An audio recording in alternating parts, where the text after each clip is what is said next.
everybody, and welcome to a transformative wild ride with Steve-O.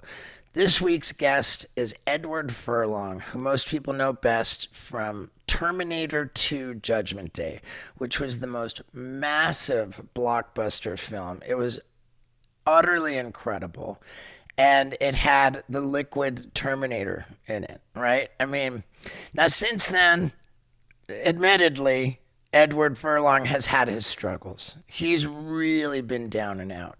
And he's in such a good place today, man. So I'm going to warn you all. We talk about sobriety and recovery at length, okay? I'm just saying, if that bothers you, this is not the episode for you. But it's so inspiring to see like what a good place he's in. I think that people who aren't even in recovery or sober can really enjoy this episode. And in the spirit of being sober and in recovery, we're not drinking booze. We're drinking water, baby. We're drinking liquid death. And what a beautiful nod to the liquid Terminator to have Liquid Death sponsor this episode. Man, plus they got this cool deal for you. If you buy any case of their still water, sparkling water, flavored sparkling water, or tea, Liquid Death themselves will Venmo you $5. It's just a lot of fun. And for the details on how to make that happen, you go to liquiddeath.com/Steve-O. So everybody crack open a water and let's talk about being transformed into better versions of ourselves. Let's get into it. Ladies and gentlemen, people of the universe, I bring to you Edward Furlong. Nice. Also known as Eddie. Yeah. Man, I should have asked you before how comfortable you are talking about how we know each other. Oh, yeah. That's fine. Okay. That's fine, yeah. I mean, I'm, like, for me, anonymity is a big thing that I respect. But with that said... Wait, just real quick. So there's that camera, there's that camera. There's that camera. This one on me. Oh, that one. And And then there's one back here, too. Oh, this wow. one gets divided up into a two-shot. Yeah. Okay. Yeah. Cool. Yeah, I was just curious. Yeah, for sure, man. Cameras all over the van, dude. Yeah. So this is our first time we've met in person. No, we met a long time ago. Oh, wow. Very briefly, dude. I remember, like, it was, I think it was like the Jackass 2 premiere. We were, like, both on the red carpet. And I was asked peeing me, on it. Oh, were you ready? that's the red carpet. That's the red carpet that I peed on. That's awesome. Yeah, you asked me to like punch you in the face just randomly, wow. and I was like, no, I don't want to do that. You're just like, come on, man. But yeah, Wow. it's crazy. A memory that I don't have. But yeah, there I am peeing on the red carpet. Before Manscaped. Yeah. Oh shit. Yeah. So okay. So we met at the premiere of Jackass #2, but That was the other only than that, time. Yeah. Yeah, but we see each other semi-regularly on Zoom. Yeah. Because we've got a group of men who get together to share their feelings. Yeah. And it's tremendously helpful for me. It's awesome. I'm glad you like joined that meeting, man. It's a great one, right? Like Yeah, for sure. I'm particularly grateful for it because now that I live in Tennessee and I spend so much time just in the middle of the woods, like to have that, kind of just on the internet for me to be able to log in. Like, hey guys, I'm always saying like I'm in the middle of the woods, and man, God, it's good to have some guys to speak up to about what's going on with me now. Like I'm really in my head. Yeah, it's like honestly, like, you know, it used to be like at a house, and then obviously COVID hit, and it just became a Zoom meeting.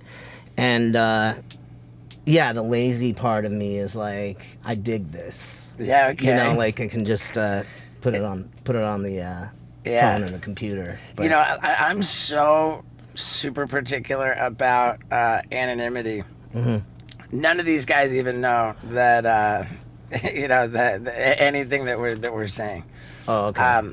But with that said, there really are and have been like just so many like crazy, like notable people, like who are part of this feelings sharing group. Yeah, yeah. And I never ever, say, like name anybody, but it's just really, it's interesting that here's this group of men who share their feelings. Many of the members are like super notable people. It's not a group that can be found on any public level. It's like a private thing. Yeah. It's like a really cool thing to be a part of, and everyone's so vulnerable and candid. And again, it just really helps me, and it helps me to be able to join it wherever I am in the world. Yeah, it was intimidating to me at first when I first went to that meeting, and then, I've been going now for like 5 years, and dude, I love it, man. Whenever I notice that you're present, I'm energized, and I'm just like, oh, cool, man. Like, it's always really rad to hear from you. It's even though like we've never been like one-on-one, I do feel like I've developed a bond with you in there, and I've really grown to like you, man. So I'm so excited to have this opportunity to meet up in person. Why does anybody care about anonymity? I know, obviously, because there's some dark stories that may come out. Obviously, you don't share what that person's doing, but like, do you care if somebody says, "Oh, I saw Steve in a meeting"? I don't give a shit if anybody. It's less about like I care about anonymity for the sake of anonymity. I'll let you give your take on it. I think for me, it's like it's just a place where. Yeah, like notable people here and there. I mean, I don't mind going to like regular meetings, but there might be stuff that people might want to share that's like, maybe they wouldn't want affecting their image or something like that. You know what I mean? Like, I don't know. I think that's part of the reason. Yeah, but I mean, I wouldn't share like the mess, but like if it's like, oh, I saw that person at a meeting. It's not my place to I don't care. It's not my place to reveal other people's business, number one. And number two, the scary thing to me is like when you are cavalier about anonymity, there's a danger that you could be trying to leverage recovery for power, property, and prestige, And so like that's my main reason why I want to like kind of keep the be really traditions. careful. Keep really careful about how I address these things. Yeah. And it's been addressed, and there we go. Yeah. Yeah. How much sober time do you have now? Dude, February, it's going to be 7 years. Dude, congrats. Man. February what? February 15th. February 1st, I'll have 7 years. No shit, really? Yeah. Okay. That's cool. Cool, That's man. cool. Vinny, Cool. and you know what? What were you doing? Everything. Everything? Yeah, like I was like, He was real pincushion. I was like getting towards the end of like, it was like the fentanyl started coming in and shit. It was like no longer like the black tar and all that shit. Yeah. It's crazy, dude. Like, so many people that I hear about that I used to, whatever with, dude, they're like dying. Like they're dying or whatever. I mean, like they all, like everybody says, it's just like, it's crazy though, man. Yeah. It's crazy, especially lately, it seems. To have gotten out of the game before fentanyl is something to be pretty grateful for. Dude, For before, sure. Like a fucking dude, like people's limbs are falling off and shit. You know what I mean? Yeah. Like people are, you've seen that shit like online. It's like Requiem for a Dream. Yeah, it's. I mean, so you have no idea if you're getting fentanyl or not. That's the thing. Oh wow. Isaac just brought up some images, limbs falling off from fentanyl, and it's not limbs falling off, but wow. Yeah, it's Look like at that people picture. having to get amputated. Look at the and picture shit. to the right. Okay, Right it there. seems there are limbs falling off. Right. It's right. not. Yeah. You haven't seen that shit, Dude, Left. we Yeah, can't that put that on YouTube, dude. Oh my god. That does not go on YouTube. Dude, it's gnarly, bro. Like, and honestly, like I was such a drug addict. I would have been like, yeah, fuck For it. sure. Yeah, sure. Absolutely. Like, yeah, dude. Like, I'm so glad I got out. When when did you become bros with Andy Roy? Dude, so actually, And for anybody who's not familiar with that name, Andy Roy is a legendary professional skateboarder, and like about as low bottom of an addict as about as low as one can get, and he's just doing so great now. And he's doing amazing. Yeah, I mean, it's just so evident. Like, you just can't fake it, man. You can't pretend to be, in recovery, to have turned your life around. It's just like, it's written all over you. And Andy Roy's got, dude. When I met him actually through BAM and this guy that was working with BAM. Doing these signings and stuff. So that would have been Jack Tillery. Yes. Yeah. Yes. He's a totally likable guy. Jack Tillery, BAM's, I think, former at this point manager. Former, yeah. Yeah. He's the guy that BAM, or who BAM attacked in the comedy club, in the epic comedy club meltdown. That was funny. That's it.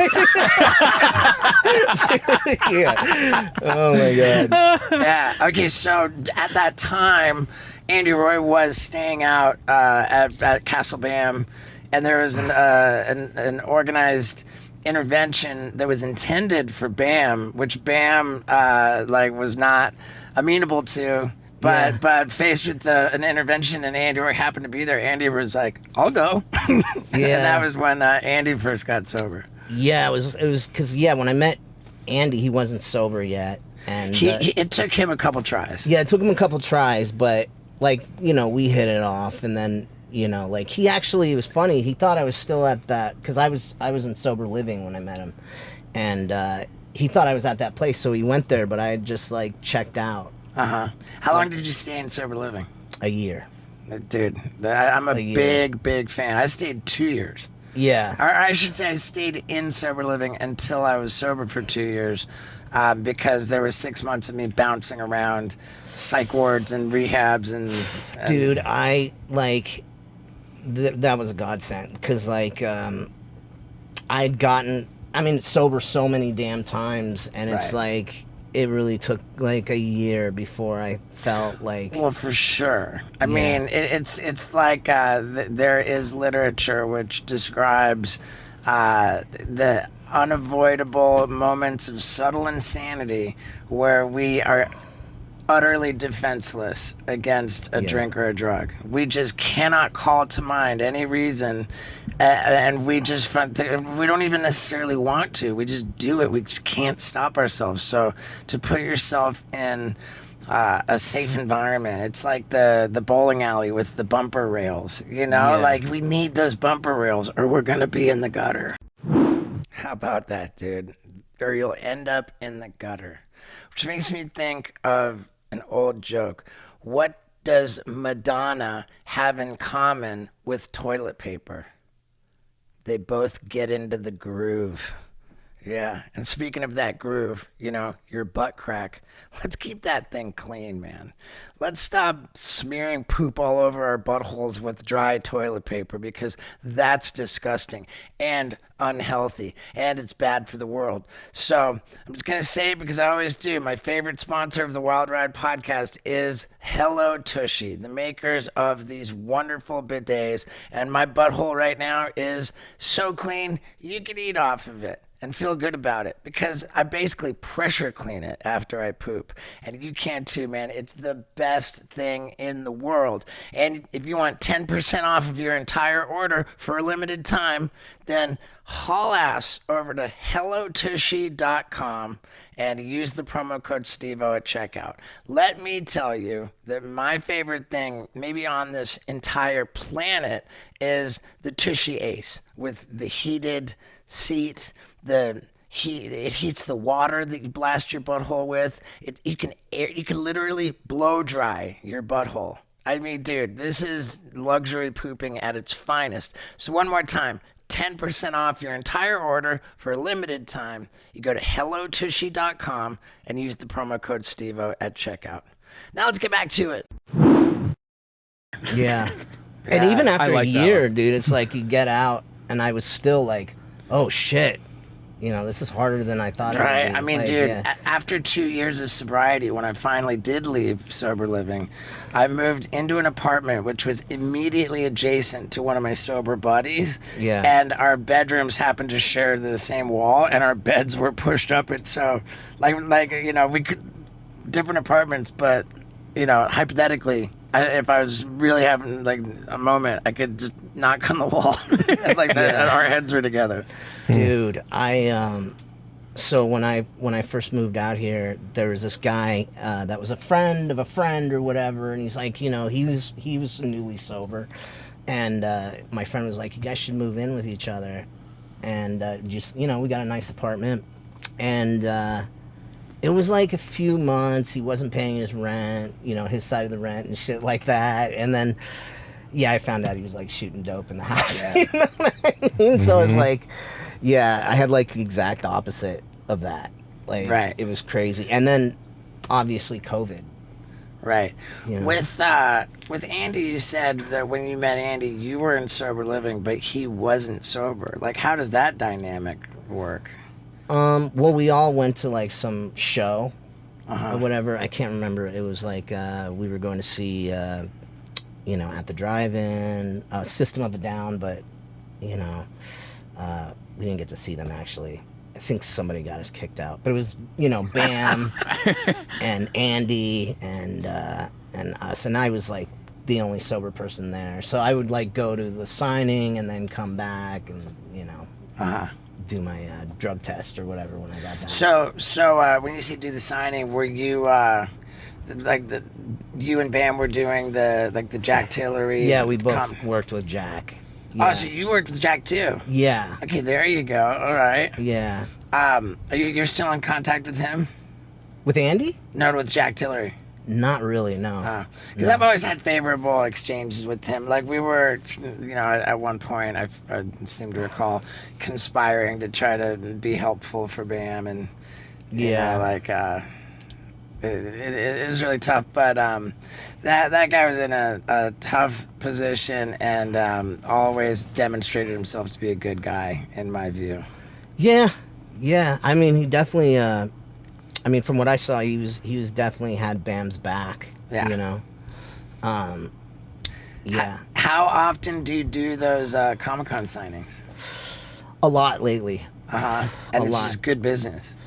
Yeah, I mean, it's like, I don't know, it's weird. Well, first of all, when I first got sober, I thought like, oh, fuck, I'm going to be back to like doing movies and TV and shit like really fast. And it didn't work out that way. So those signings like ended up being like a good sort of way to do it. Stable revenue stream. Yeah. Do you go on auditions now? Not a lot. Do you have an agent? Yeah, I have a manager, but not as much as I want to. I mean, I don't think anybody's doing shit really right now. It's been kind of dead, but I'm like trying to kind of put some stuff together, and I've done a couple of like sort of, I guess, like money jobs, I guess, But help me understand a money job. Like I have no money, so gotcha. I wouldn't So you get a do job. this. So, Yeah. Right, okay. I get it. Right on. Yeah. A couple things. Scott said earlier that we used to play basketball at the... So yeah, you were discovered at the Pasadena Boys Club. Yeah. And I was in a basketball league there. No shit. Yeah, so I used to play basketball there. But you grew up in Glendale. Well, I was born in Glendale. I grew up like Highland Park area. Yeah. Pasadena. And so what were you doing Did you grow down up in Pasadena? I grew up in Pasadena. How old are you? 41. 41? Oh, So okay, then we're I pretty grew close. up right down the street from the boys club. Yeah. So I would head over there Yeah. and play basketball. It was fun. It was fun. It was a rough little area, but it was fun. Yeah. I mean, they had like all those like arcade games and shit there. And, Yeah, I used to go after school. Where did you go to high school? well, I was going to junior high at the time. So, but I went to Elliott.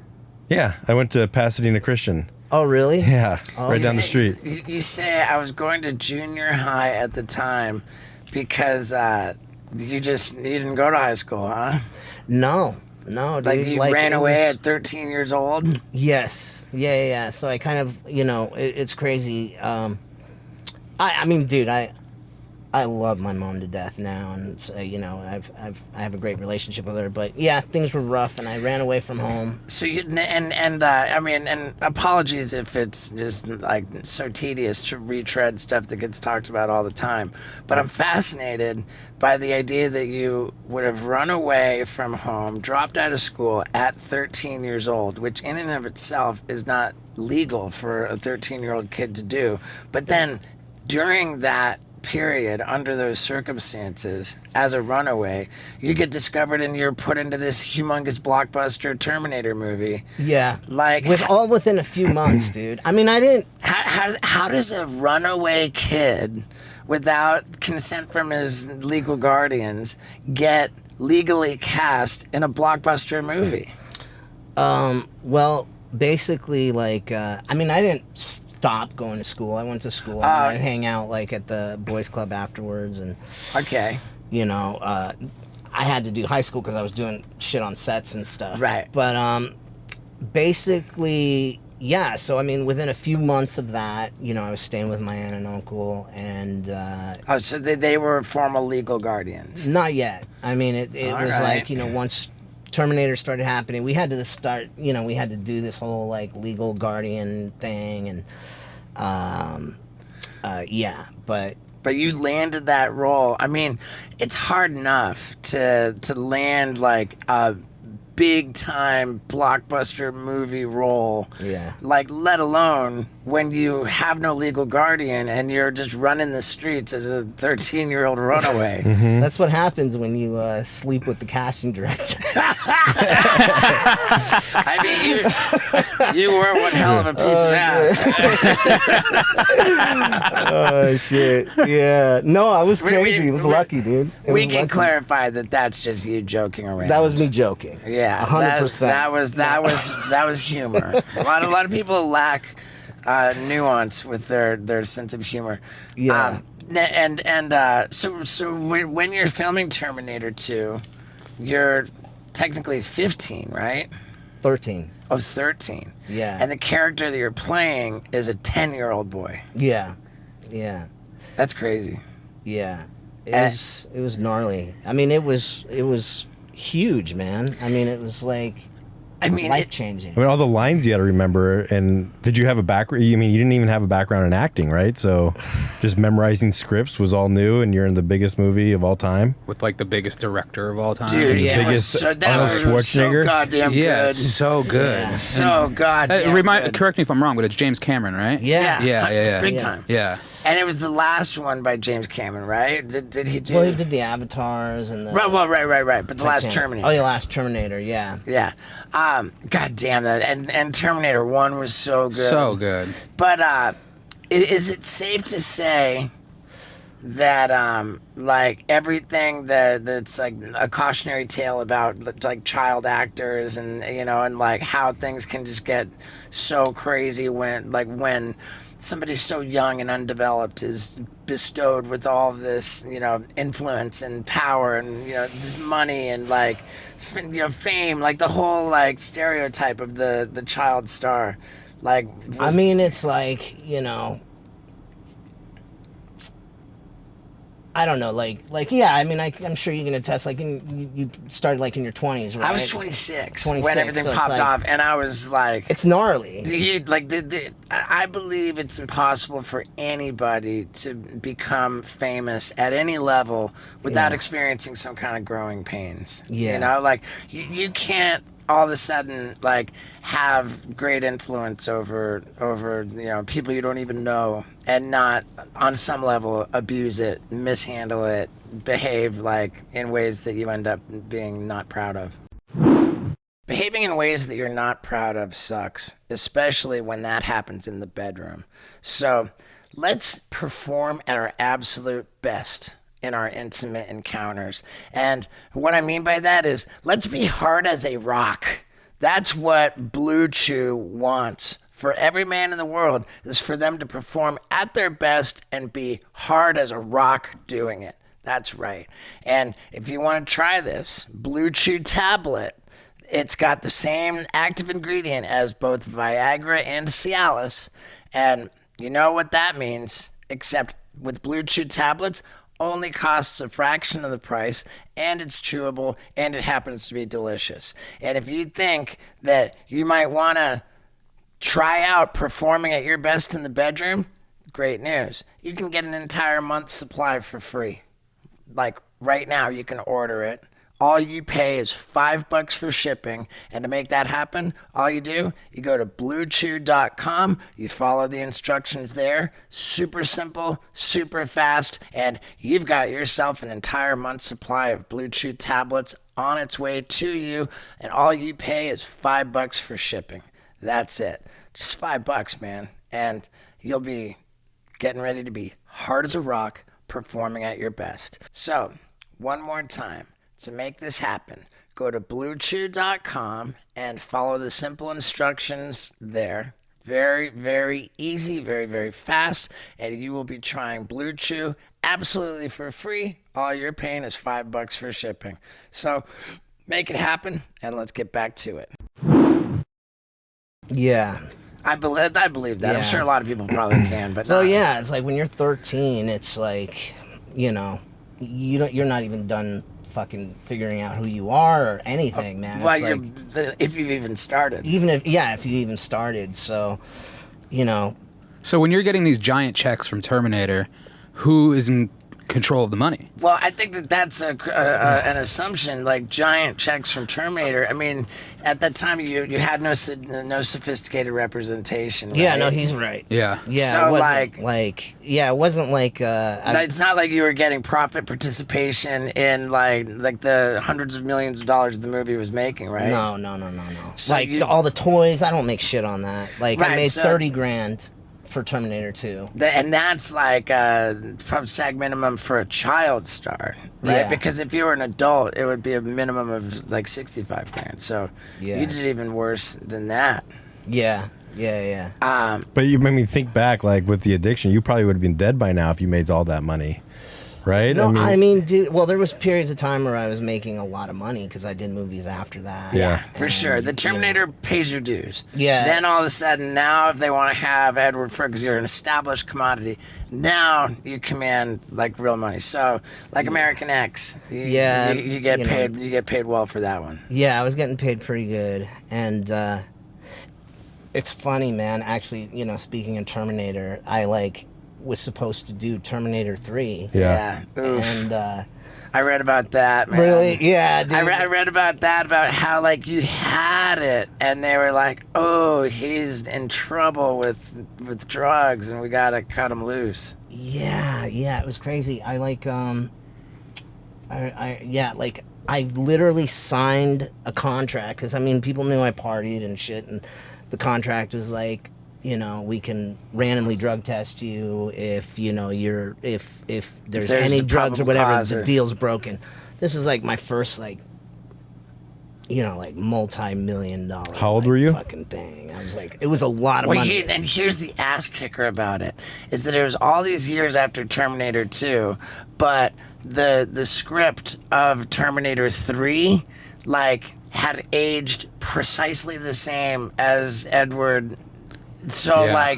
he was the perfect age to play John Connor in Terminator Yeah. 3. Yeah. It lined up perfectly. Yeah. Yeah. And, the big money, and... It was crazy. Like, I literally, talk about just crazy. Like, I called a couple friends of mine. I said, guys, I'm going to have to quit doing blow for some good time or whatever. So let's just go have one more banger. Let's go, let's go do this. Oh, my God. And fucking, I don't know. There was a club called Joseph's. So I went to that club. And I just remember, going into the bathroom. And I'm trying to pour some blow on the table. I mean, on the toilet, and then I accidentally poured a shit ton of it, out of the bag. I'm Whoops. Fuck. So I just fuck it, and I just carved this huge horse rail, did it all, And then all I remember is like walking back, and then all of a sudden the lights in the fucking club are on. Fucking people, my friends like crying, like, you know, like an OD situation. Yeah, it was. I had never OD'd before, and like, yeah, like. And so that's what drew the attention, and made Terminator 3 go away. Now, how long was that before you got sober? Oh, dude, that was a while ago, right? Years and years. Yeah. I would get sober, like, you know, sometimes for a job or whatever, so I would go to rehab, clean out. Wasn't that your first rehab year 2000? Yeah, I think so. I think it was, it was Promises, and I think it was like 2001 or something like that. Well, what year was Terminator 3? When was that blow situation? That would have been... God. I guess how old were you when you OD'd? It came out 2003. Yeah, so it would have been right around that period of time. So, yeah. You still think about that? Like, fuck, what I did? Fuck yeah. Yeah. Fuck yeah. But you were talking about, like, what I might have died if I had that, you know. I might have. But you almost died. You died before you had that. So. Yeah. Right. Here's the... And sorry, I just interrupted you, man. But I think it's evidence of, like, the insanity of the disease of addiction when you know that you have that much to gain, you know, and like the insanity of being like, you know what, like I signed this contract. I'm on a contract which prohibits me from doing. So let's do it now. You know, like telling yourself that it's actually going to be one last banger. But that's what every addict says every time. It's only going to be just this once, and that's the insanity of the disease. That with everything to lose, like, and everything to gain, that you just don't have the power to not do it. You know? So, I mean, if anything, like, when it comes to the question of powerlessness, there's a pretty distinct answer. Yeah. It's hard, dude. Like, I mean, everybody else, you know, everybody has their certain rock bottoms. That wasn't my rock bottom. I mean, you know, like... If anything, that one's like the, you know... Yeah. That one, like... That just gave me more reasons. Yeah. To party. But, like, I don't know, man. Yeah, it just has to get... I got to this point where I'm just like, fuck, I give up. I don't know what to do. I have to ask other people for help. Yeah. Kind of and man, like, the way that you recount it, and, you know, here we are, like, forcing you to relive it, but your perspective on it just seems so, like, genuinely healthy. You know, like... I think, man, I mean, I feel, you know, mentally, I feel healthier than I've ever been in my life. Yeah. Like, now, you know, like, yeah. So at this point, oh, and by the way, we've been doing this podcast for the most part in this van for, coming up on a full 5 years, you know, almost 250 episodes, and every single episode for has it been a year? Almost an entire year. Every single episode, without fail, there is a comment saying, like, episode number 32 of me commenting, asking for you guys to have Edward Furlong on. Oh, really? We've never had that for any other personality. Like, there's never been somebody who it's like a hunger strike kind of a situation. Like, I'm sitting here, like, I'm not gonna, you know? Yeah. Oh, like, that's nobody, so sweet. Yeah, nobody's ever defiantly and you know, just persistently asked for one person. So that's another real, you know, reason to be excited that we have you. Thanks, man. Yeah, I have to, like, that just reminded me, it's like, this is like, you know, parts of my personality, but, like, you know, there's all these, like, you know, positive, I mean, loving, like, people who are, like, on my Instagram. They're so loving, so nice, so sweet, you know, like, a lot of the people I meet and whatever, but I'll always, like, zone in on that one comment, like, what the fuck happened to him? Like, you know what I mean? And I'm like, you know, it's like the one bad comment. That's, like, the one I always, like, zoom in on. I steer clear of comments as much as I possibly can. I can't help it. As much as I possibly can. I just stay away. and I think I'm a lot happier for it too. Yeah. So what kind of jobs have you been doing? A lot of these Comic-Con signings. These like Comic-Cons. But you said you had to get a job for money, or what'd you say, a money job? Yeah. I mean, I did a couple of like, I'm not gonna promote them. Yeah, fair enough. Yeah. But I mean, I've done like a couple of like, just horror movie kind of things. Or whatever. Cool. And I'm just like, I have a manager, and I'm like I said, I'm kind of like in the middle of. I mean, I can't really say anything, but I'm trying to put a project together, and but it's just been dead, dude. Yeah. It's been dead. Like, it's crazy that just from my relationship with Bam, and Jack Tiller as well, that like I've become fairly educated on the business of the Comic-Con convention. Do you do it at all? I've never done one. It's a surprisingly lucrative operation, that all kind of came to my attention, I remember, because I had invited Bam to join me on a leg of my tour. And we had announced the dates. What was the tour? It's like a comedy tour that I do. Okay. It's like a multimedia kind of a really extra naughty jackass movie meets a stand-up comedy show where I tell stories and punctuate the stories and jokes with video.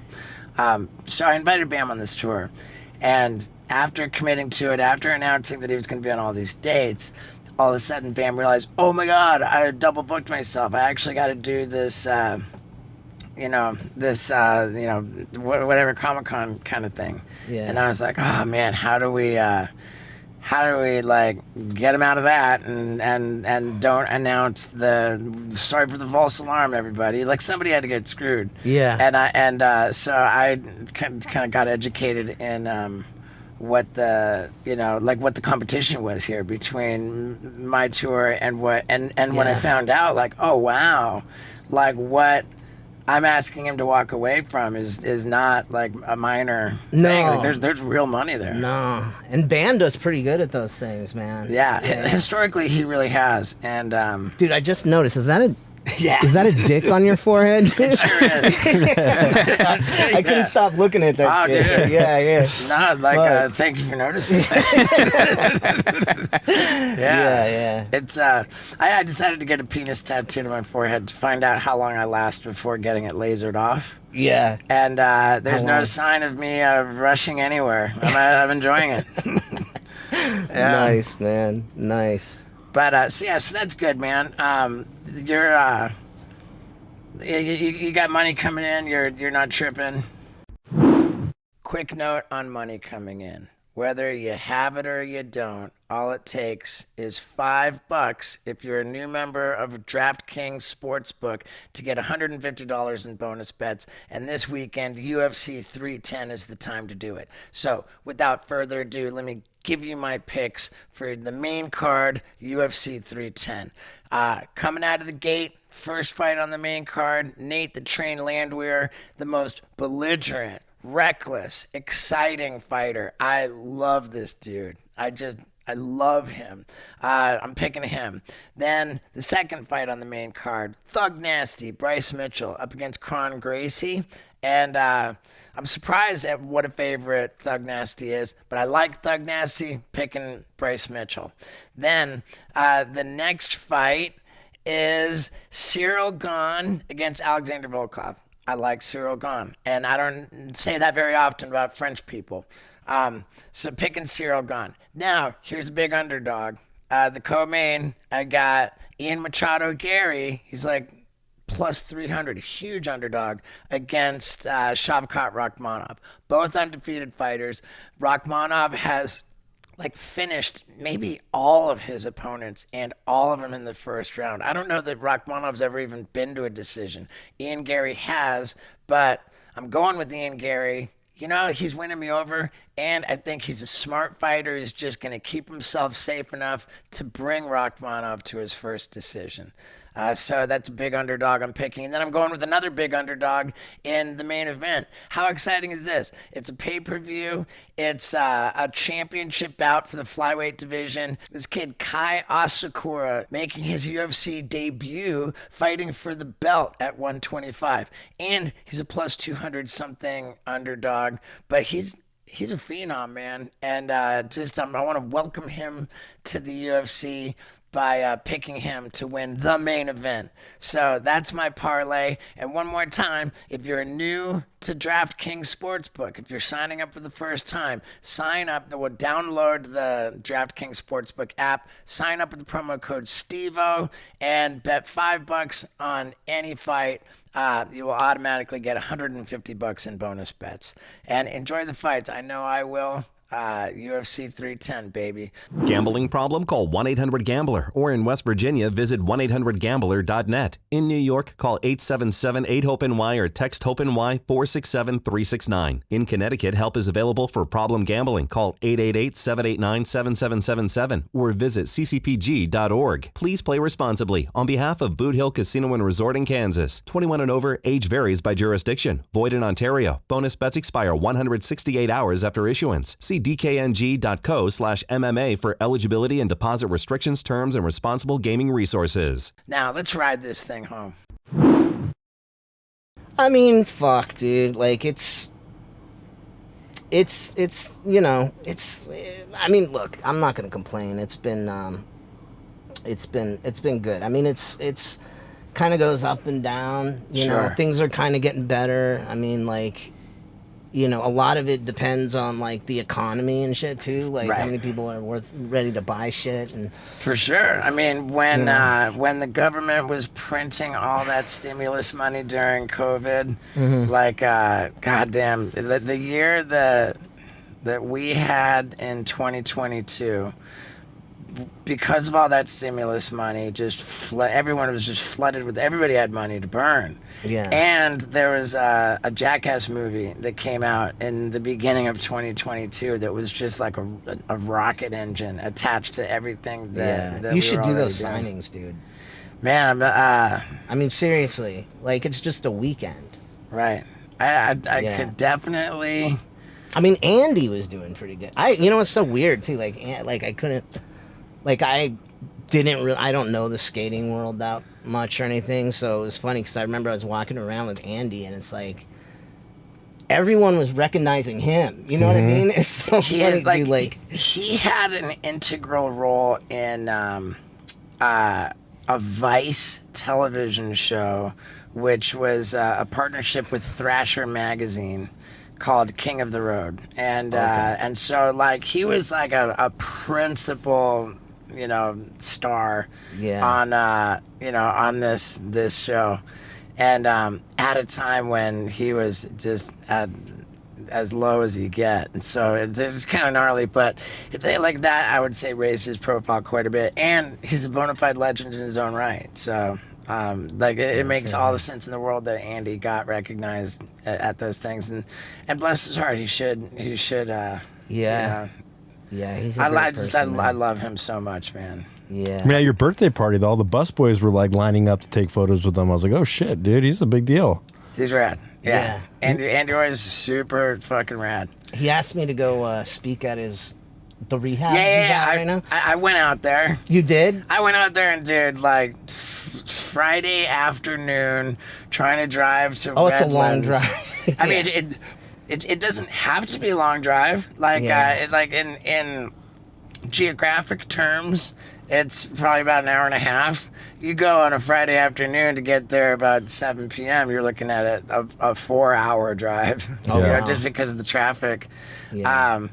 And then it's like, I get so nervous with, like, the speaking things. I don't really do them that much. I mean, it's you just got to view it as part of the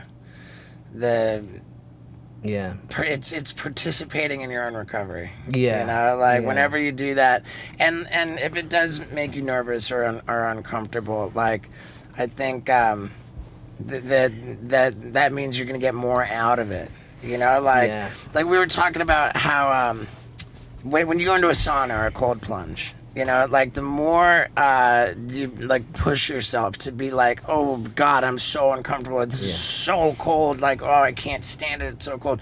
The more uncomfortable you are in those situations, the more benefit there is that you get from the situations. And I think that it's exactly the same dynamic with so true to life. Whenever you're outside your comfort zone. Yeah. If you can force yourself outside of your comfort zone and power through it, you're always going to be stronger for it. And in this case, when you're talking about speaking, you know, to share the message of recovery, like not only are you stronger for being outside your comfort zone, but your recovery is stronger. Yeah. I did it once, like years ago, like way back, like maybe 3 or 4 years ago. Oh wow, man. Yeah, I mean, I would encourage you to get more active in recovery. Oh my God, dude! I know. Like that's the thing, dude. Like I do the meeting, you know, and I do like maybe a couple meetings here and there, and I gotta admit, like you know, I started writing the 4-step, and it was like that thing where I'm like, fuck, I don't want to dredge all this bullshit up. You know what I mean? And yeah, I mean, if we're gonna like go right into talking about the steps, which I don't shy away from, I think that the way that in the 12 steps, the 4th step is written specifically, it says step 4, we made a searching and fearless moral inventory of ourselves. If I had it my way, this is an opinion, and you know, certainly not going to be popular with everyone, but I think that the way that's worded is counterproductive, because it says we made a searching and fearless moral inventory of ourselves. I take issue with the words fearless, because that suggests that this is an exercise that we should be afraid of, and moral, because it suggests that this is an inventory of like how and why we're bad, immoral people, you know. And it's not about we should be afraid, and it's not about we should be dredging up things that demonstrate us to be bad, immoral people. The way that I would word it is, we made an inventory of situations in which we have been uncomfortable and delved in to discover the root causes of that discomfort. Because that's all the inventory is. Like, we're not comfortable when we're resentful. We're not comfortable when we're gripped by fear. And we're not comfortable when we're racked by guilt. So we make a list of every possible instance we can think of where we were resentful, and then we really just pick it apart. Like, what was underneath that? Like what was the root cause of how I wound up being so resentful? And it's not to determine whether we're morally good or bad. It's to find a way forward where we can avoid being uncomfortable. Okay. Yeah. But why do you have a problem with the word fearless? Because it is a scary fucking task to do. So, like, I mean, doing the work, you should be fearless. You know what I mean? Because it's a scare. People will drop out because it's not easy. But people will avoid doing that work because they assume that they should be afraid of it. If it was described as an inventory of, of things that make us uncomfortable, and an exercise in mapping out a path forward which involves less discomfort, then a lot more people would probably dive into that work a lot quicker and do it a lot more thoroughly. That's true. Yeah, for me, it was like I was feeling so good, and I had like moved on from so much that it's like sitting there and dredging up the past, and, like my childhood and all that shit. I'm like, there's a saying for that too. Don't let the life recovery gave you like knock you out of recovery. Yeah, like, it got so good, man. And I'm like, man, my life is so good. Why would I do the work? And then, darn it, I ended up with the drink in my hand. Yeah. But yeah, in any case, I don't know. I don't want to sound like preachy, and I know people will say that I am. I'm passionate about the process, and you know, I think there are a lot of people that'd be super grateful that we're talking about it though too. Yeah. Have you gone through the steps multiple times? I have. How many times? I had the first person who I took through the steps as a sponsee. I'll never forget it. The great kid, and I told him, all right, let's start you on your resentment inventory. So I want you to understand how the process works. So let's just take one resentment, just the first thing come to your mind. Let's work it out. And as we broke down this resentment and we got to the fourth column, like what's his part, I was like, I just don't feel confident and comfortable that I really have like the right answer. And this one's so important. I was like, let me call the lifeline. And that's my best advice to anybody who's concerned with becoming a sponsor or the best thing, the best trait I think a sponsor can have is the willingness to admit that they don't have the answer. And lifeline. It's not like a game show where you only have so many lifelines. As many lifelines as you want. So I was like, you know what? I'm going to call lifeline. I'm going to figure out what goes in the fourth column on this entry. And then I called my sponsor, but he didn't pick up. Okay, I thought, oh, maybe there's someone else, there's someone I respect, they'll have the right answer. Called them, they didn't pick up. And I randomly thought of this third person. Don't even know why, but called him, he totally picked up. And I was like, what goes in the fourth column here? And he goes, it's people pleasing, dude. He wouldn't have, he wouldn't have lent the money if, why else would somebody lend money that they can't afford to lose, only to end up getting screwed and full of resentment about it? Like, you lend the money because you're so afraid that the person's not going to like you. And the irony of it is that after they burn you and screw you, the relationship's toast anyway. So, the way forward to avoid being uncomfortable in this situation in the future is when somebody asks you to borrow money, you tell them, hey, you know what, I just have a policy that I don't lend money because especially not to friends, because I've had that burn relationships that were important to me in the past, and I just value our friendship too much to risk it by putting that. And then by establishing that healthy boundary, you've now learned from your past how to move forward in your future in a way that you can avoid discomfort. And there was just this aha. I was like, oh my God. And I used this same guy, started using this guy as a lifeline, for answers every time I wasn't confident that I had the answer. And every fucking time this guy gave me the aha, oh my. And then I genuinely started feeling jealous of my sponsee because he was getting such thorough column work in his inventory with the help of this guy and I was like, dude, I called the guy again. I said, hey, this time it's not with a question. I was like, I'm really impressed by your column work, and I'm looking for an upgrade, dude. I'm looking for a sponsor upgrade. Can I work the steps with you? He says, have you worked the steps already? I said, yeah. He said, well, then you're in 10, 11, and 12. You only work the steps once. Once you've worked them, then you are now living in steps 10, 11, and 12. And I said, man, I respect that a lot. But can I get you to humor me? Pretend that I haven't worked the steps and just start me over on step 1. And he said, all right, fuck it, let's go. So Sick. that was, that's why my answer is yes, I've worked them multiple times. And not, you only work them once and then you're in 10, 11, and 12. Yeah. Yeah. What about you? Did you do them all? Yes, I have. You did? Yeah, just once. Yeah. All right, is that a fuck? It's one of those things. It's it's a mixture of being just not wanting to fix something that's not broken. It feels like, but then also, just laziness, dude. Well, maybe it For just sure, means you're ready laziness, for yeah. another program.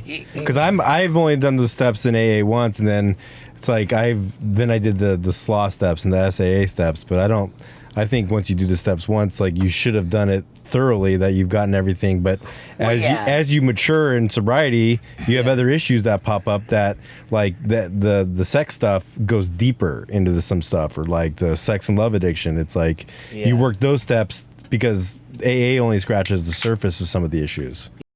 Yeah. So 100%. it might just mean that you're ready for another one. And I do way more now than ever before. I relate to the idea of living in 10, 11, and 12 because I'm really comfortable that I don't have stuff that I forgot or that popped up that's like way back in my past. Like, oh man, I got to go all the way back and start over to address that. No, I feel like I did a pretty fucking thorough job, like on all my past stuff. And so, like the stuff that I have to apply step work to now is new stuff that comes up. And what step 10 say? We, Yeah, continued to take inventory and promptly made amends. Yeah. it's pretty. I mean, that's one of the good things about being an addict of any kind is you have that. Oh, dude, it's such an advantage, dude. Yeah, I mean, it's like I don't it's know free. unless it's free, and it's right. You have like an endless supply of people that will just always pick up your call and always be there. For sure, Like, dude. And what other disease, when you treat it, like, I'll say this a different way. Any other disease, when you treat it, the best you can hope for is to get back to as healthy as you were before you got sick. But then there's us. When we treat our disease, we become a better version of ourselves than we ever were, Yeah. before we got Yeah, sick. that's true. And that's what makes, Yeah. the son of a bitch about it is that so few addicts and alcoholics achieve long-term sobriety. I think, like, on a global scale, it's like something like 5%. Dude, I mean, like, I do, like, I always talk about this shit in podcasts because, I mean, if there's any way, like, I mean, I always, if there's people struggling out there, like, it does get better. It does get better. Oh my It's God, like, big time. It's like you take all that time you're just focused on running away from everything to actually fix all the problems that were Right. making you do that in the first place. Like, it's When you say that you're still jammed up on the inventory process because just lazy and I remember being in rehab. I was probably about I did 30 days of inpatient rehab, and then I was in a structured sober living with groups that went on like during the days, but like at the end of the day it was like roam around, do what you will, but just be back by curfew and take your drug test. During one of those groups, when I was probably about 2 months sober, maybe like 2.5 months sober, they said, okay, this 1 hour for the duration of this 1 hour group, you guys are gonna work on your 4-step. oh, I didn't do that. You're just gonna work on your 4-step. And so I was like, all right, that was my first resentment inventory, and it was like, so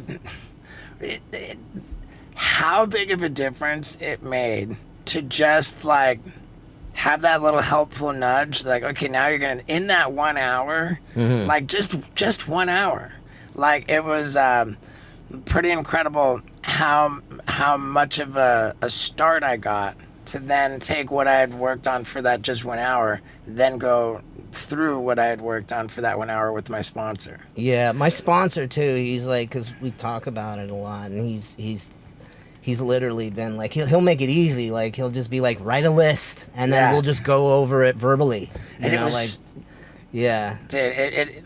I remember this like so well and so fondly, and dude, it was like in that 1 hour, because I was only 2.5 months sober, I was bona fide nuts, out of my mind, and here I'm supposed to write down the people who have harmed me, who I feel resentful toward, like what's the cause, why, like what they did to harm me, and like the reality. And I didn't even understand it because my perspective was just so warped, and I was just so delusional and nuts that when I took this list to my sponsor, all right, who do you got? Put this down, and I write. I read what I wrote. I tell the story of each situation.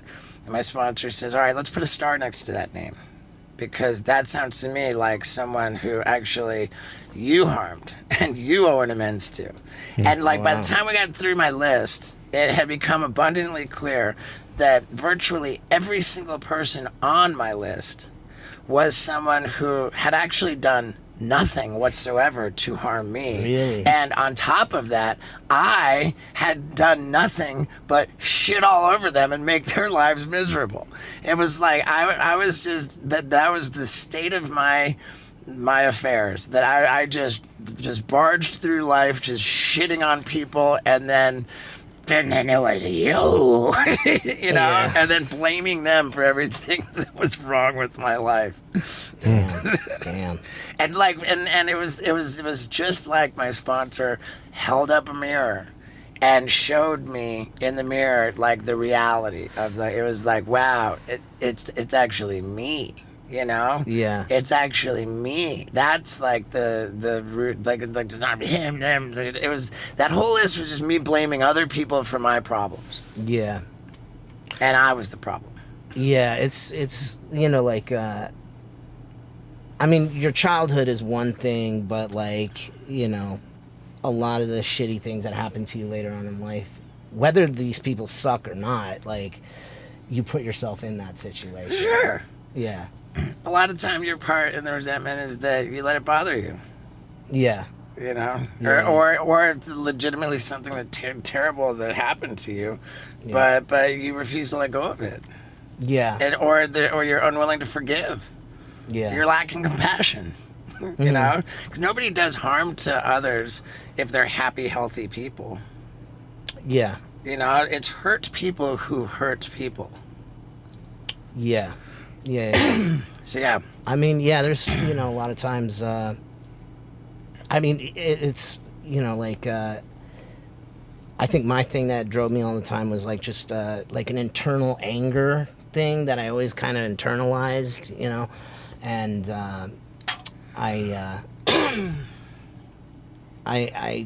yeah, I mean, I haven't done that step, but like I've, you know, had enough time to think about things and, It would you know, be be like, I've put myself in these situations that piss me off, you know, like I can see where, you know, I had all these kind of warning signs and different things that, and, you know, learning to, yeah, just kind of come to terms with that and not holding a grudge against anybody, not, you know, and then it's like, dude, I'd like freak out over just tiny little things sometimes, or just Sure. blow me up. And, I mean, you know, knock on wood, like, I don't know, that's wood. Knock on wood, you know, like, yeah, it's like, I don't really get that upset about anything anymore. It's like, you know, and really crazy things that I could get upset and worried about have happened, but it's like, I don't know, man. Like, it's just sort of, things don't freak me out as much anymore,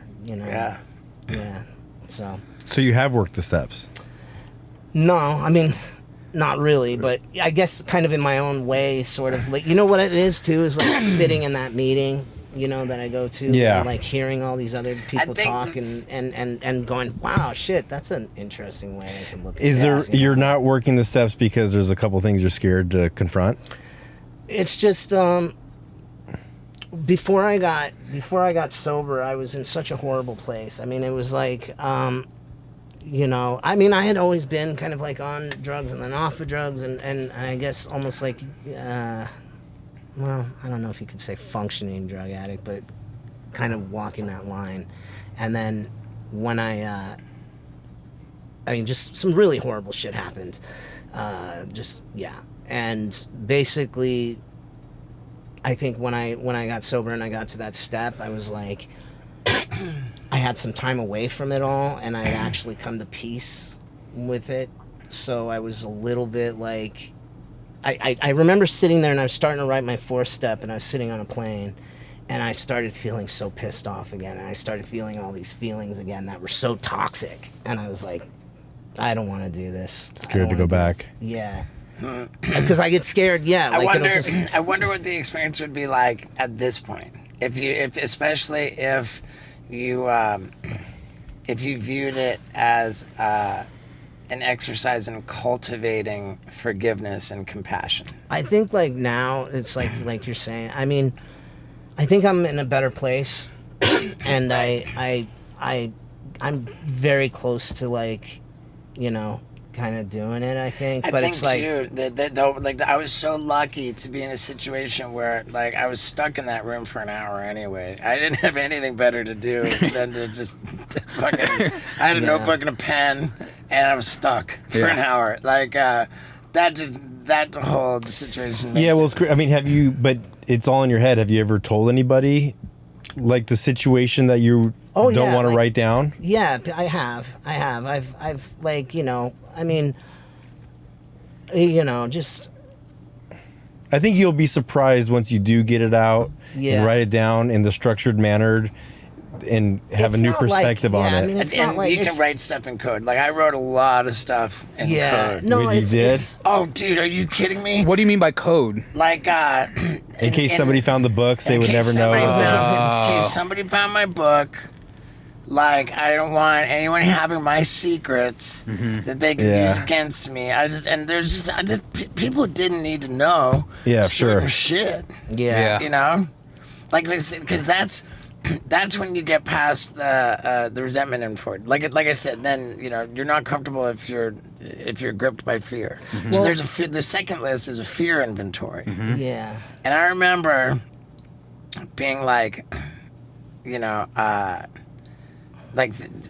there's obvious, like, I'm afraid of sharks. Like, yeah, of course, but let's talk about the fears that are really, like, getting in the way of you being comfortable. Like sure, sharks are in the ocean. Maybe you don't want to swim in the ocean. That's okay. Yeah. But that's not going to interfere with your daily, comfort, your serenity. Yeah. And I remember, like what was it like in the literature? It says that, if you hold anything back, if you you either know that you're like you either know or you don't. If there's something that you're holding back and you're holding back deliberately, the literature says that you will drink again. It's not going to work, yeah. And I'm like, okay, damn it, so I was thinking about, like, what are the secrets that, you don't have to tell everybody, you just got to tell one person. I'm like, all right. And I remember I was, like, thinking about, like that I wouldn't really want to tell anybody.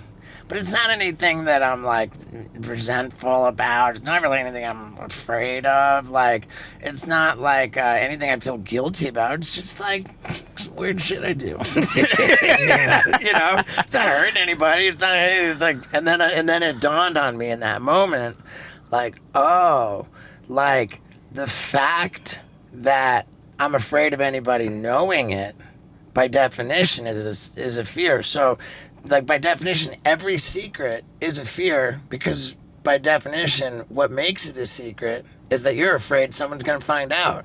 And therein is the fear component. So I was like, oh, damn, I got to tell one person this. And that's when I wrote in code. I put on my fear inventory, I wrote "to the grave" at the top of a piece of paper, and I just wrote it in code. Like, so, like, whatever, like, just little words that I would know what that meant. And I scheduled the time to meet with my sponsor, met with them.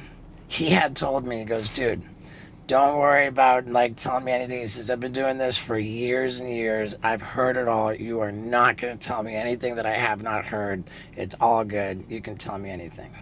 Then I show up with my "to the grave" list, like, and It's like, you're a sick bastard. but then I show up with my "to the grave" list, and I tell him, like, this gnarly secret that I thought was so gnarly, and he goes, ding, ding, ding, that I have not heard.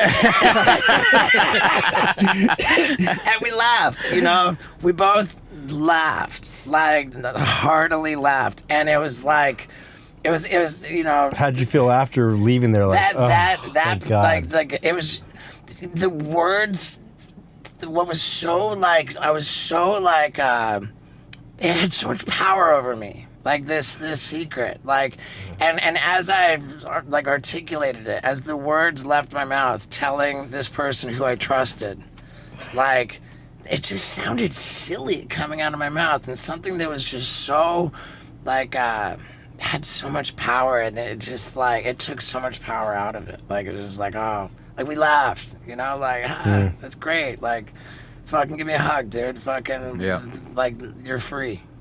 You know, be fucking free.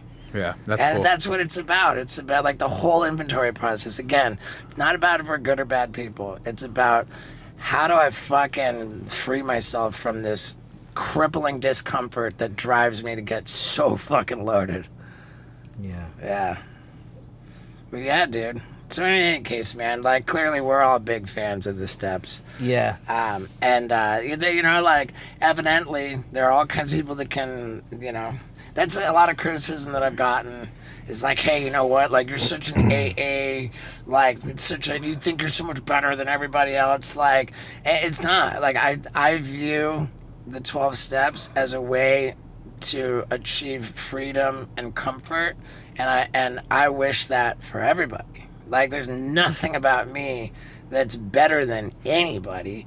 This is available to everybody. And it's free. And it's free. And then a lot of people say, all right, well, you know, like, you think AA is the only way, like, it's stupid, like, and you know what, like, I acknowledge there are all kinds, like, here we're sitting with Eddie, like, you know, he's got 7 years of sobriety, he's comfortable in his skin, like, he doesn't need this one way, there's not the only one, some people can get sober, like, we happen to be fans of the 12 steps, you know, there's different people have different ways, if it works for somebody, my hat's off to you, you know, like, if you're comfortable, if you're happy, then hell yeah. I wish everybody would be happy and healthy and not be nasty and mean and not like, you know, uncomfortable or sad or broken or, you know, like I want everyone to do well. Yeah. I mean, I guess that's sort of like the awesome part about it is you can do it sort of any way. For sure. And then there's don't let us be like proselytizing and trying to beat you over the head with the 12 steps. You've got to do it. Like, you know, I think it's entirely possible that you might get something great out of it and improve really, but you don't need it. And you're good. Then fucking A. Stop. No, I do want to get to it. I like honestly, like I really. I'm just curious. Because everyone that I know that has done them has said it's like life-changing, so I'm just kind of curious on how that works. Jump in, the water's just fine. Yeah. No, it's cool, man. It's cool. How's how old's your kid? He's 18, man. Wow. Whoa. 18. Yeah. Do you have any kids or no? I don't, man. I got a vasectomy, dude. Do you? No. No? Yeah, it's amazing. It's amazing. It's like, you know, talk about something that's amazing in sobriety is this relationship that I built with my son. Yeah, and repairing the relationship with your mom. Yeah. Just, I mean, with everybody, just, you know, being more there for everyone else instead of like everyone having to sort of be there for me, you know. Being the contributing member of society.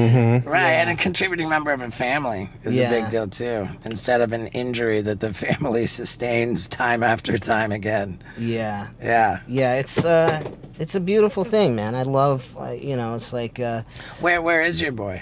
He's in college. He's going to Santa Barbara University right now. Nice. So. Oh wow. Yeah.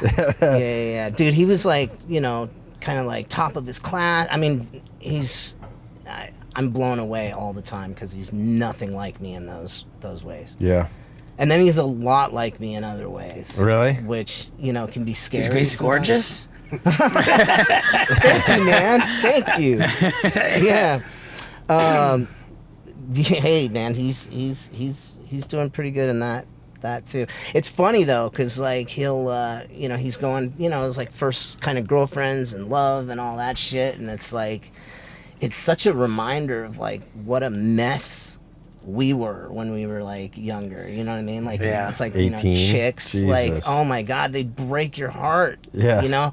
And I just tell them like, dude, it's gonna happen so many times, you're gonna be like numb to it eventually. Like you'll just be used to it, you know? But like, yeah, it's I know that sounds horrible that I say that. No. It's funny because that's how we think, but then they're like, well, what are you talking? Like, kids these days get married young, and they don't get heartbroken so much. You know, when you see it's going to happen to you so many times, you get numb to it. Like, my reaction to that, like, I'm not offended by that idea in any way, but I just think that in a relationship, you know, particularly any kind of romantic or physical relationship, when it ends, you know, one person's gonna get the short end of the stick, and they're gonna have that feeling of a broken heart.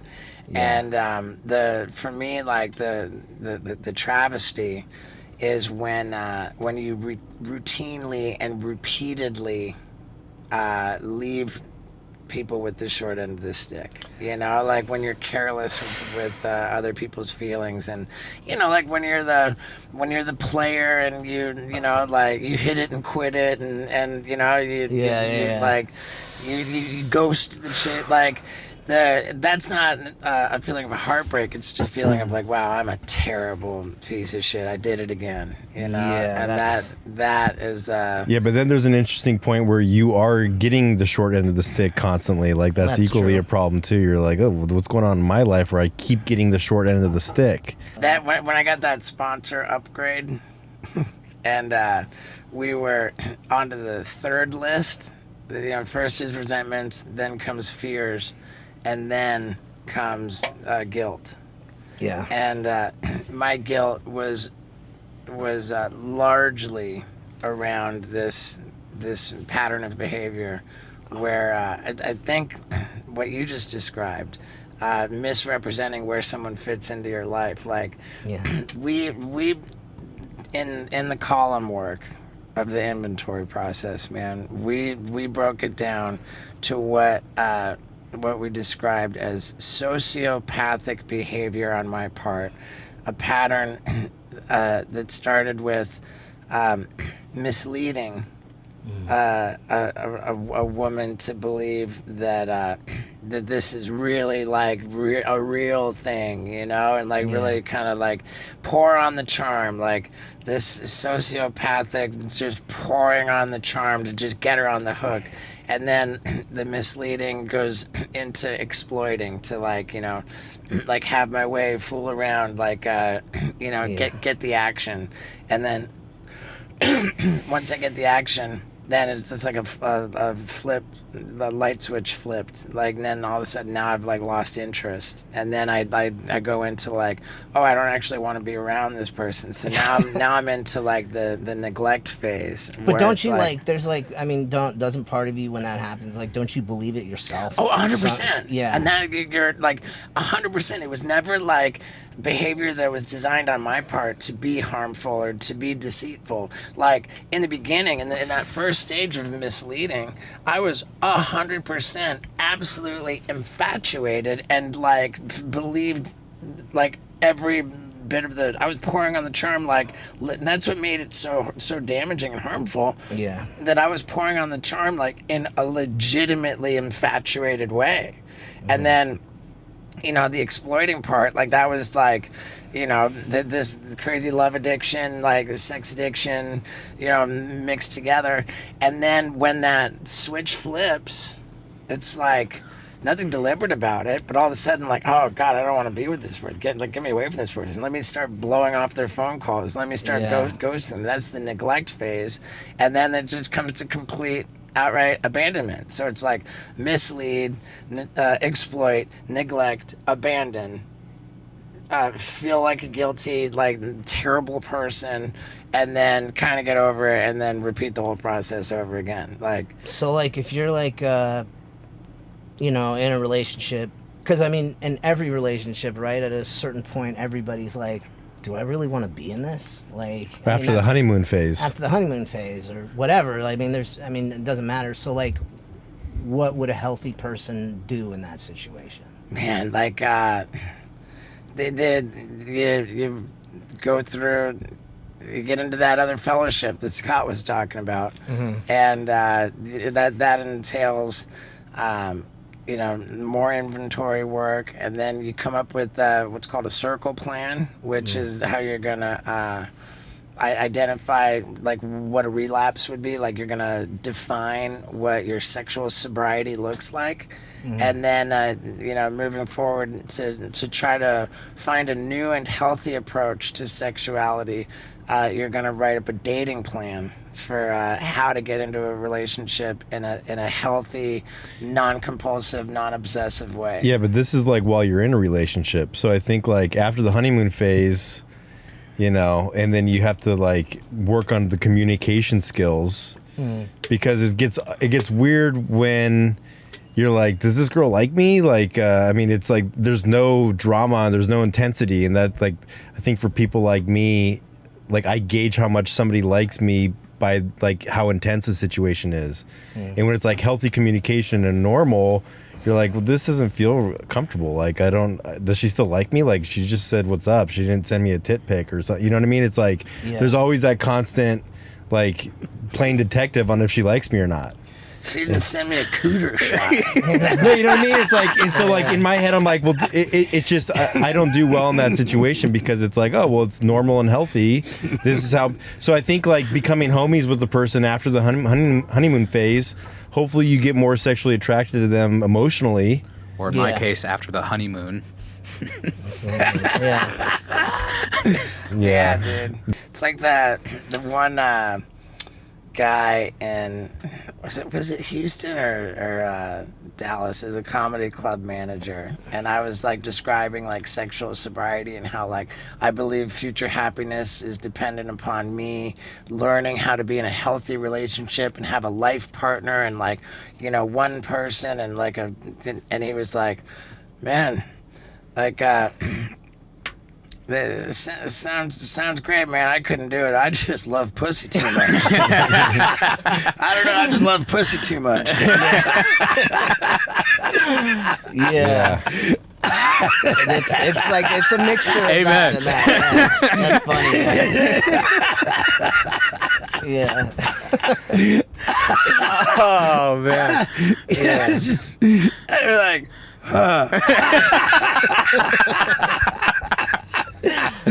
Oh my god, dude. Yeah, goddamn. Well, At least he's honest. Yeah, for sure. I don't know. Yeah, it's. I really, like I said in the beginning, man. Like, you're a guy I feel that I've just got a little bit of a bond with, and I'm always just so excited when I see you in the group.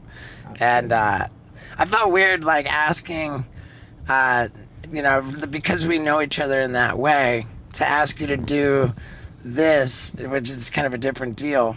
And I got it. I asked Andy Roy to hit you up. We definitely tangled up the wires on this one, but I'm okay with that. Yeah, cool. No, man. It's been fun, man. It wasn't my intention. I didn't say, okay, now I'm going to go film a recovery podcast. It just kind of turned out that way. And, I'm glad it did, if I'm honest, man. Like, yeah. And dude, like I said, dude, I like you a lot, man. I care about you doing well in life and being happy dude, our feelings group starts in 25 minutes. Oh shit! It's really? Tuesday night. Oh shit! Yeah, that's right. It's like 7 o'clock. 7 Dude, o'clock. Yeah. how much of a trip would it be if we logged in and we're sitting next to each other? Yeah. We got dinner with Cheney in 10 minutes. I know. Who you guys? That's you guys poor- having dinner with? We got an old tour manager buddy, Cheney. yeah. Yeah, shit. it's poor planning on my part because that would have been great. Yeah. But dude, let's make a plan of it next week. Yeah, for sure, man. All for right. sure, dude. How long are you here now? Are you like Dude, I fly out in the morning. you fly out in the morning? Yeah, so 1 week from today, our next feelings group, I'll be back in the woods in You Tennessee. said you're in Tennessee. Okay. Yeah. Yeah. Yeah. Fuck, man. If I'm ever out there. Oh, I'm dude, gonna please stop do, by. man. It's fucking epic. Yeah, I saw you like shooting guns and shit. Oh, or dude, something, right? love it. Yeah. Shooting guns, dude. Like, I live in the woods. I am a bona fide country boy now. Yeah. And I would love to have Was you. there like bears and shit out there or no? Not that I'm aware of. Yeah. But if there are, then Yeah. fucking Rescue it. Yeah, dude, for sure. Yeah. Awesome, man. All right, brother. Hell yeah, dude. Thanks Thank a you, lot. dude, for sure. And there you have it. As promised, we talked about recovery a lot, and if there's a chance that helped anybody, you know what? Very, very happy about that.